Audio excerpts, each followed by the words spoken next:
people that I grew up with are also still doing music. Luckily I get to see some of them because of that, like people like Nick and Alfie from Dusky, and my friend Rory, who's DJ Close One.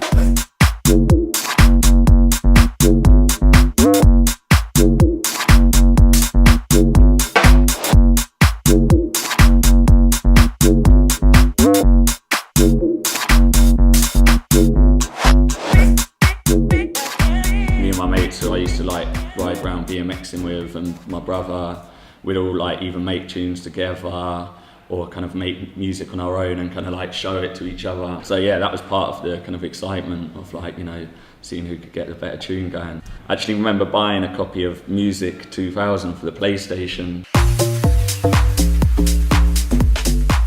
A guy called Nick and a guy called Tom and a guy called Jasper, they all lived on my street. We lived right next to Alexandra Palace. I remember listening to sort of old school hardcore tapes with Nick. And Nick is actually one half of Dusky now, so that's kind of quite random that we are still kind of mates and we're actually doing the same kind of thing. We met when we were about 12.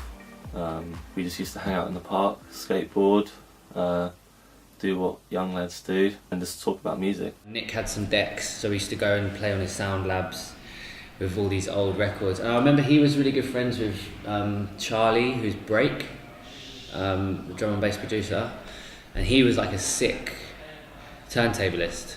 And so he used to come round and he used to play on Nick's decks and we used to just watch him.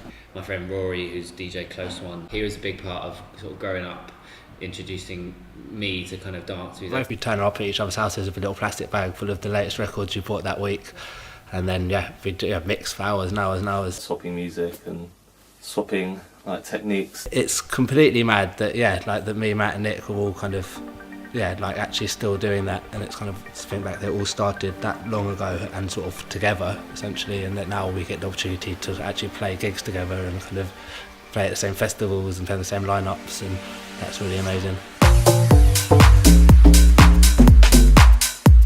I started DJing out at like venues and house parties and putting on drum and bass nights like sixth form college with my mate, a guy called Joe London, and everyone came was underage, and after 3 nights the guys just said that we couldn't do it anymore because so many kids were coming in doing credit card fraud and just like running up that thousand, like kids who just obviously just rob people's wallets a lot, come in with stolen credit cards, buy like 3 grand's worth of booze, give it to all their mates, and then just leave without paying.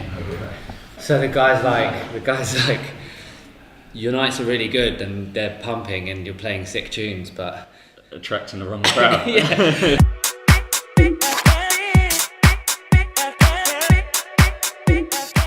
Obviously Mr. Jam on 1Xtra has been a massive help. Like, I think he was the first person, and he's definitely said this before. So. Yeah. I found Gorgan City. I mean, to be honest, I'd heard of what Matt and Kai were doing separately as their own producers in their own right. Rack and Ruin, obviously Matt, and Kai as FOMO. So when I'd heard that the pair of them had joined forces and they were making music together, I just really wanted to hear what they came with.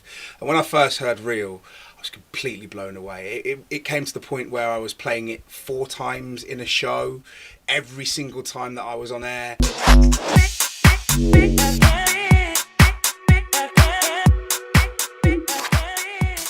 Big name DJs that we know, like, you know, Scream and people like Ben Westbeach's Breach and like just loads of people that we see out on the road all the time. Everyone kind of chatting about just making music and how things are going. Like, everyone's kind of, you know, in the same boat when it comes to like making, you know, albums and stuff. Especially Rudimental, like when we started Gorgan City, that was just when they had Feel the Love, and, you know, eventually got to #1, and kind of just seeing how they've been doing things. We've been like supporting them around the UK and Australia, so they've sort of been a big part of what we do. It's really important to have those connections because, you know, when you're travelling and you're on your own and you've got kind of like tunes to download to get into a DJ set, you know, it's good to have people to sort of, you know, bounce off and share tunes with. You know, like I know Matt's like giving me quite a few tunes for our DJ set, vice versa. It's important to have your mates around you, having someone that you've grown up with and you know you can trust is like important.